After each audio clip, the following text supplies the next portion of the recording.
Hello friends, আমি অচিন্ত। আমি চলে এসেছি নতুন ইউটিউব চ্যানেল টু সাইড কিচেনে। আপনার সাথে একটা নতুন রেসিপি শেয়ার করব। সেটা হচ্ছে ডাটা আর চিংড়ি মাছ আলু দিয়ে একটা রেসিপি। তো সেটা বানাতে কী কী উপকরণ লাগে আসুন দেখায়। তার আগে একটা কথা জানাই, আমার চ্যানেলে যেসব ভিডিও ছাড়া আছে আমাদের যদি ভালো লেগে থাকে অবশ্যই লাইক কমেন্ট ও শেয়ার করবেন, বেশি বেশি করে শেয়ার করবেন। আর যদি আমার চ্যানেলে আপনি নতুন হয়ে থাকেন তাহলে প্লিজ সাবস্ক্রাইব করে দেবেন, নিচের বেল নোটিফিকেশনটা অন করে দিবেন যাতে আমার ভিডিও আপনাদের কাছে আগে পৌঁছে। চলুন তাহলে ডাটা আলু ও আলু মাছ চিংড়ি মাছ দিয়ে যে রেসিপিটা বানাবো সেটা বানাতে কি কি উপকরণ লাগে আসুন দেখিয়ে দিই।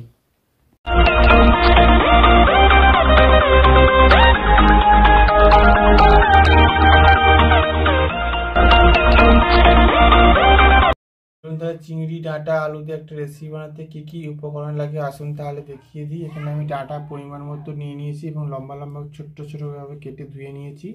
এখানে আমি 4-5টার মতো আলু এরকম লম্বা করে ছোট করে কেটে নিয়েছি। এখানে আমি পরিমাণ মতো চিংড়ি মাছ নিয়েছি। এখানে সর্ষের তেল নিয়েছি পরিমাণ মতো, লবণ নিয়েছি পরিমাণ মতো, দুটো পেঁয়াজ কুচি লম্বা করে কেটে নিয়েছি, একটা টমেটো কুচি করে নিয়েছি, পরিমাণ মতো হলুদ গুঁড়ো নিয়েছি, দুটো কাঁচা লঙ্কা নিয়েছি, পরিমাণ মতো ধনে গুঁড়ো, পরিমাণ মতো লঙ্কার গুঁড়ো, জিরে গুঁড়ো পরিমাণ মতো, আদা পরিমাণ মতো নিয়েছি, রসুন পরিমাণ মতো নিয়েছি, বেটে নিয়েছি। চলুন তাহলে রেসিপিটা শুরু করি। গ্যাসটা দিলে কড়াটা বসিয়ে দিয়েছি, কড়াটা গরম হয়ে গেছে, এর মধ্যে আমি তেল দিয়ে দেবো।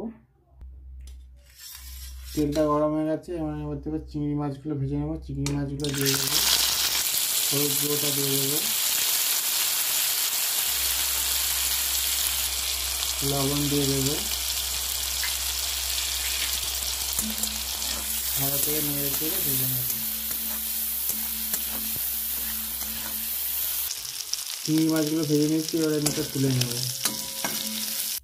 এবার এর মধ্যে একটু সামান্য একটু তেল দিয়ে দেবো, দুটো কাঁচা লঙ্কা দুটো দিয়ে দেবো, পেঁয়াজ কুচিটা দিয়ে দেবো, পেঁয়াজটা একটু নেড়ে হালকা ভেজে নেবো। এবার কেটে রাখা ডাঁটাগুলো দিয়ে দেবো, আলুটাও দিয়ে দেবো একসাথে, লবণটা দিয়ে দেবো,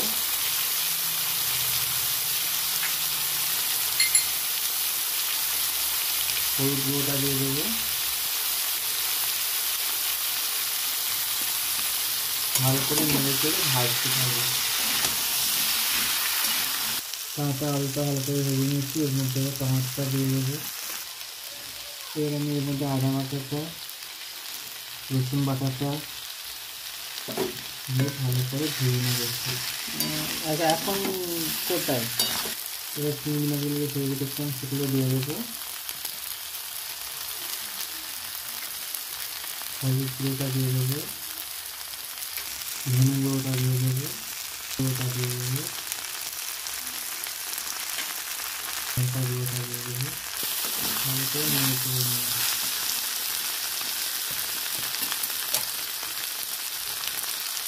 একটুখানি জল দিয়ে দেবো, জল দিয়ে ভালো করে কষে নেবো, ভালো করে কষে নেবো। ভালো করে কষে নিয়েছি, এবার আমি জল দিয়ে দেবো।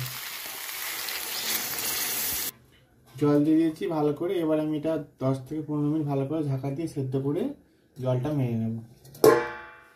দেখুন আমার চিংড়ি মাছ আলু ডাঁটা দিয়ে রেসিপিটা হয়ে গেছে, এটা এবার নামিয়ে নেব। দেখুন আমার চিংড়ি মাছ ডাঁটা আলু দিয়ে রেসিপিটা হয়ে গেছে।